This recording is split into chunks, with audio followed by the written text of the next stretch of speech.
जय हिंद। कैसे हैं आप लोग? नमस्कार, मैं निशांत कुमार साहब सभी का स्वागत करता हूं आपके अपने परिवार में। जैसा कि आप जानते हैं कि हमारे पास एक छोटा सा आर्टिकल है जो दैनिक भास्कर 13 सितंबर को शायद आया था। इसमें लिखा हुआ है ग्रुप सी और ग्रुप बी की एग्जाम जो है वो एक साथ होगी। अब इसके अंदर डिटेल क्या लिखा गया है उसकी चर्चा आज हम करेंगे और साथ ही साथ हम अभी भी 4-5 प्रश्न पे जिक्र करेंगे। सबसे पहला प्रश्न, सीईटी आने से आपको लाभ होगा या हानि?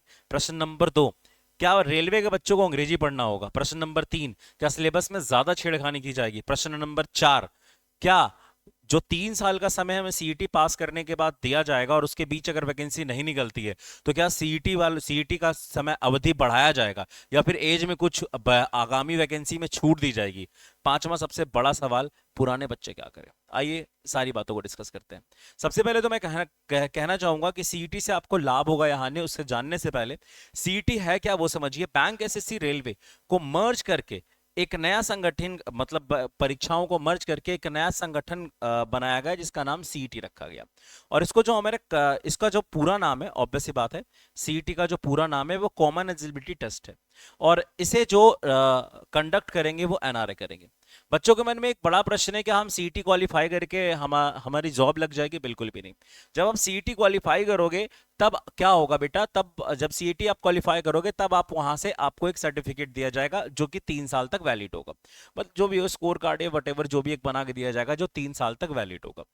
अब उस स्कोर कार्ड के दम पे अगले 3 साल में जितनी भी वैकेंसी आएगी उस वैकेंसी में अगर आप फुलफिल करोगे तो आप उसका फॉर्म भर पाओगे।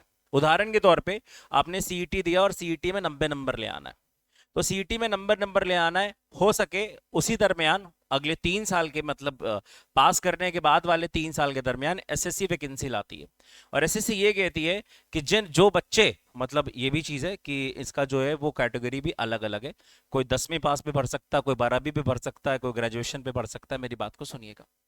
सीन ऐसा है कि मान लो ग्रेजुएशन वाले को लेके चलते हैं। एसएससी सीजीएल की वैकेंसी आई, उसने कहा कि मेरे पास 5,000 पदों पे वैकेंसी है, लेकिन इस वैकेंसी को वही बच्चा जो है वो फॉर्म भर पाएगा जिसका सीईटी में 85 नंबर से ऊपर है। मेरा 90 है, मैं भर पाऊंगा, जिसका 80 होगा वो नहीं भर पाएगा। या फिर होगा कि भाई पास या फेल कर दे सीईटी का। सीईटी का है कि भैया जो पास हो गया वो पास, वो फेल हो गया फुल, ऐसा भी कर सकता है, कोई बड़ा चीज नहीं है। तो देखिए एक बड़ी चीज यहां पे ये निकल के आती है कि अब आपको एक फॉर्म भर के अलग अलग फॉर्म को भरने के लिए एलिजिबल है। तो एक अच्छी चीज ये है कि एक बच्चा जो है, देखो पॉजिटिव सिल्वर लाइन यहाँ पे ये निकल के आती है कि जो बच्चा जो बैंक की तैयारी कर रहा है उसने अगर फॉर्म भरा है, ऑब्वियस सी बात है सीईटी का, और उसने क्वालिफाई कर लिया और बीच में अगर एसएससी का फॉर्म आता है तो वहां पे भी घुस के मेहनत करके अपने आप को थोड़ा सा, मतलब कर सकता है, थोड़ा सा वो कर सकता है। समझ रहे हो? रेलवे के बच्चे हो गए या फिर बैंक के बच्चे हो गए, चाहे एसएससी के बच्चे हो गए, मतलब आपस में कुछ अगर वैकेंसी आती है वैसा इंटरचेंज करने के दरम्यान तो कर सकते हैं। साथ ही साथ इसमें राज्य सरकार भी अगर कोई वैकेंसी निकालती है तो इसके थ्रू ले सकती है। कह सकती है कि भाई इतने नंबर के ऊपर वाले भैया जल्दी आइए, परीक्षा दीजिए और जल्दी से जॉब पाइए। तो ये एक पहला ये पॉइंट क्लियर हो सकता है कि अब जो है वो चीजें थोड़ी सी फास्ट हो सकती हैं। क्योंकि यार अब सीधे क्या, टायर 2 लेना और परीक्षा, मतलब परीक्षा लेना, रिजल्ट देना और भर्ती कराना है। पहले टायर 1 हुआ, टायर 2 हुआ, तब जाके आगे बढ़े, मतलब हौच पौच हुआ रहता था। लेकिन एक छोटी सी यहाँ पे दिक्कत वाली बात भी है। दिक्कत क्या है वो सुनिएगा। देखिए सबसे पहले मैं बताना चाहूंगा कि आखिर सीईटी है क्या। देखिए सीईटी जो है कुछ और नहीं है, यहाँ पे जो यही लिखा गया है कि बैंक, एसएससी, रेलवे को मर्ज करके परीक्षा अलग अलग तरीके से कराई जाएगी, जिसमें मतलब जो बच्चा सीईटी पास करेगा वो अगली परीक्षा के लिए टायर 2 के लिए मुख्य दावेदार होगा। आगे देखिएगा।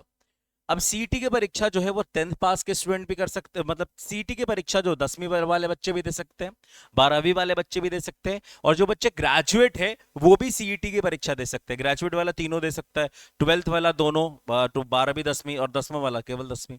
अब आप कहोगे सर ऐसा क्यों? देखो एसएससी जीडी की वैकेंसी 10वीं लेवल पे आती है, 10th लेवल पे आती है, तो ऑब्वियस सी बात है उसमें 10th लेवल हो जाएगा। मतलब एक मैं एक वो कह रहा हूँ, मतलब ये मैं नहीं कह रहा हूँ कि एसएससी जीडी की बात कर रहा हूँ, एक उदाहरण के तौर पे कह रहा हूँ। अब बात सुनिएगा। सीटी का सर्टिफिकेट 3 साल के लिए मान्य होगा। मान लिया जाए आज मेरी उम्र जो है, थोड़ी देर के लिए समझते हैं ऐसा, आज मेरी जो उम्र है वो मान लो कि मेरी उम्र आज 25 साल है।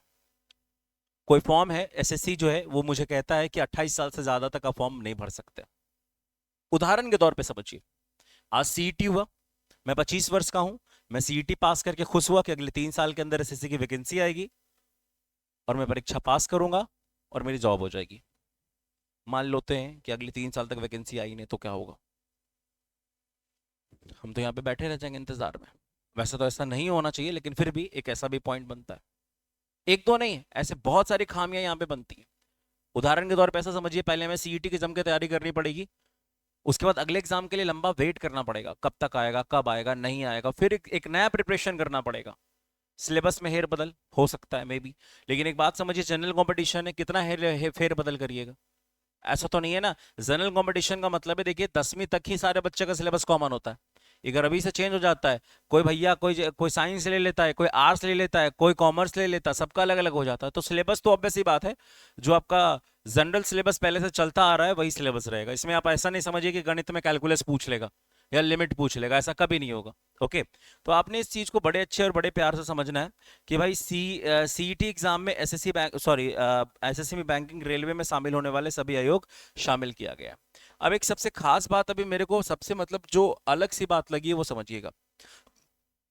बात ये आती है कि ऑब्वियस सी बात है, सीटी और केंद्र सरकार का ये कहना है कि 2.5 लाख से ऊपर, अगर मैं ध्यान से देखूं तो 2.5 लाख से ऊपर वैकेंसी पे वो कह रहे हैं कि एग्जाम कराते हैं, 50+ एग्जाम उनको कराना पड़ जाता है। 2.5 करोड़ एप्लीकेंट जो हैं वो परीक्षा का फॉर्म भरते हैं, 12 से 18 महीना उनको समय लग जाता है। तो हम क्यों ये सब करें? इसीलिए हम सोच रहे हैं क्या ना, मई 2024 में हम लोग फॉर्म लाएंगे और उसी समय जो है शुभ आरंभ कर देंगे सीईटी का। अब ये बात कितनी सही है, मतलब कितने हद तक सही हो पाएगी, ये मुझे अभी नहीं पता है। हो सकता है ये सही भी हो जाए, अब आगे देखिए, होने को तो कुछ भी हो सकता है। अगर ध्यान से देखिए तो सीईटी से क्या लाभ होगा और क्या हानि होगा। लाभ ये हो सकता है हमें कि कॉमन एग्जाम है, तो हम एक परीक्षा को देके, हो सकता है कि अगर किसी दूसरी भी वैकेंसी आता है, जैसे कि मान लो मैं एसएससी सीजीएल में क्वालिफाई कर गया, प्री में क्वालिफाई कर गया, तो भाई साहब प्री में क्वालिफाई कर रहा हूँ, सीएचएसएल की प्री में क्वालिफाई नहीं किया ना, सीएचएसएल का एक जब पेपर आएगा तो उसका प्री भी देना पड़ेगा, मेंस भी देना पड़ेगा, तब जाना पड़ेगा। अब तो नहीं है ना बाबा, अब सीएचएसएल का पेपर आएगा तो उसमें भी ऑब्वियस सी बात है, खाली मेंस देना पड़ेगा। रेलवे का पेपर आएगा, खाली मेंस देना पड़ेगा। तो ये एक फायदा है। नुकसान, नुकसान भी है।